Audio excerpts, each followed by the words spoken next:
बहुत सारे सवालात का जवाब।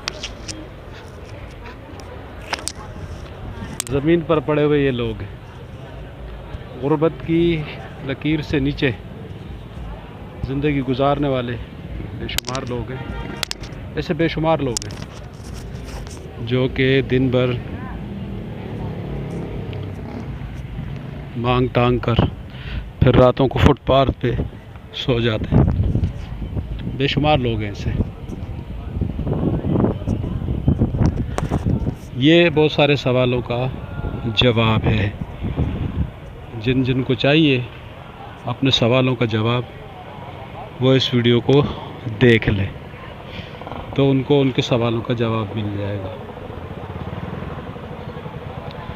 उम्मीद है ये शॉर्ट वीडियो आप लोगों को बहुत कुछ समझाने के लिए काफ़ी होगी। अल्लाह हाफ़िज़।